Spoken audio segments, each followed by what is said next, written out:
वालेकुम सलाम। क्या नाम है आपका? शेख अब्दुल रहमान। షేక్ అబ్దుల్ రెహమాన్ గారు ఈ రోజు ఉదయం ఇండియా పాకిస్తాన్ మీద అటాక్ చేయడం జరిగింది. దాని పట్ల మీ అభిప్రాయం ఏంటంటే? చేయటమే మంచిదే, చేయాలి. ఎందుకంటే ఉగ్రవాదిని అణచివేయటం ఇండియా, మనకు పాకిస్తాన్కి సంబంధం ఏం లేదు. ఉగ్రవాదులు ఆడుంటే ఆడ అణచివేయటం మన ఇండియా ఆర్మీ పని, చేయాల్సిందే. వాళ్ళు ఏం చేశారు తెలుసా మీకు? మొన్న 25 మందిని మన వాళ్ళని చంపడం జరిగింది. అవును, కాశ్మీర్లో. దాని ప్రతీకార్య చర్యలాగా ఈ రోజు ఉదయం చేయడం జరిగింది. వాళ్ళ టెర్రరిస్ట్ క్యాంపుల పైన అటాక్ చేయడం జరిగింది. దాదాపు 70 మంది చనిపోయారంట ఉగ్రవాదులు. ఈ ఉగ్రవాదం అనేది ఎప్పటి నుంచి కాదు, ఎప్పటి నుంచో వస్తుంది. ఉగ్రవాదం ఎక్కడైనా సరే, ఏ కంట్రీ అయినా సరే అణచివేయటం ప్రతి కంట్రీ పని, ఒక్కటి అని కాదు. ఉగ్రవాదం ఆడ ఉంటే ఆడ అణచివేయటమే. వాళ్ళ సామాన్యమైన ప్రజలు చచ్చిపోతున్నారు, ఉపయోగం ఏం లేదు. మన ఇస్లాం ధర్మం ఎవరికి ప్రాణం తీయమని చెప్పలేదు, మన ప్రవక్త గారు చెప్పలా, మన ఖురాన్లో లేదు. అడ్డం పెట్టుకుని వీళ్ళు ఉగ్రవాదులు మనుషుల మీద దాడులు చేయటం, మనుషుల్ని చంపేయటం, ఘోరాలు చాలా చేస్తున్నారు. ఇలాంటి వాళ్ళకి దాడి చేయటం మంచిదే. దాడి చేయడం మంచిదే అంటారు. ఇప్పుడు మన వాళ్ళు దాడి చేశారు కదా, మళ్ళీ పాకిస్తాన్ వాళ్ళు ఏమైనా దాడి చేసే అవకాశం ఉందంట? పాకిస్తాన్ వాళ్ళ అంత బలం లేదు, మన ఇండియా ఆర్మీకి బలం ఎక్కువ.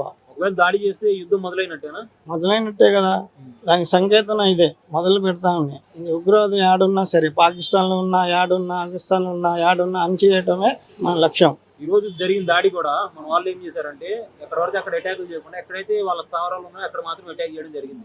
ఇది దాంట్లో కూడా మామూలు పౌరులు ఏమని కూడా ఇబ్బంది పెట్టకూడదని చెప్పి ఈ విధంగా లక్ష్యాలు చేసుకుని చేయడం జరిగింది. కానీ పాకిస్తాన్ వాళ్ళు ఏం చెప్తున్నారంటే మా వాళ్ళని చంపారు, మామూలు పౌరులు కూడా చనిపోయారని చెప్పి అంటున్నారు. దాని పట్ల మీ అభిప్రాయం ఏంటి? ఉగ్రవాదులు మామూలు పౌరుడి మీద ఎందుకు చేశారు? ఉగ్రవాది మీదే చేశారు. మామూలు మీద చేయదని వాళ్ళకి సాక్ష్యం ఏముంది? ఉగ్రవాదం పెంచి పోషించేది పాకిస్తాన్, అది ఐక్యరాజ్య సమితి కూడా నిరూపించింది. మన ఇండియా చేయటం ధర్మమే. అమాయకుల ప్రజలు వాళ్ళు చంపేశారు కదా, ఇప్పుడు ఏం మాట్లాడలేదు పాకిస్తాన్. ఇప్పుడు ఏం మాట్లాడారంటే వాళ్ళు మా వాళ్ళు కాదు అన్నట్టుగా మాట్లాడారు.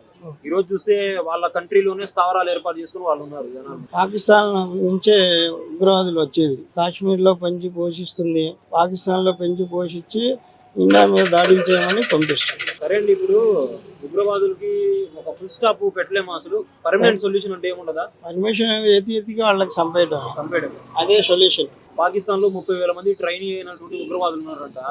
వాళ్ళందరినీ కూడా అంతమంది అయిపోయింది కదా, చేయగలరా అసలు? పాకిస్తాన్ యుద్ధం ఇండియా మీద చేయడం కాదు, వాళ్ళు కూడా ఎక్కడెక్కడ ఉన్నారు ఉగ్రవాదులు ఎత్తికి వాళ్ళు చంపేస్తే అది బాగుంది, అది న్యాయమైన చర్య. వాళ్ళు ఇండియా మీద యుద్ధం చేస్తే వచ్చేది ఏముంది?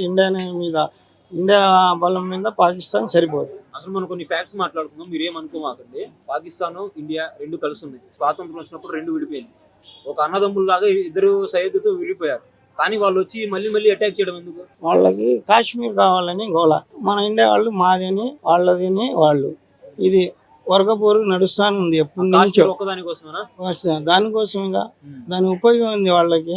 మామూలు ప్రజలు టూరిస్టులకు చంపేస్తే వచ్చే వాళ్ళకి ఇక్కడ రాకుండా ఉంటారు భయపడి అని వాళ్ళ అభిప్రాయంతో చంపేశారు. సరే, ఇప్పుడు మొన్న జరిగినటువంటి అటాక్ తర్వాత మోదీ ఇటువంటి నిర్ణయం తీసుకుంటారని చెప్పి మీరు అసలు ఎక్స్పెక్ట్ చేశారా?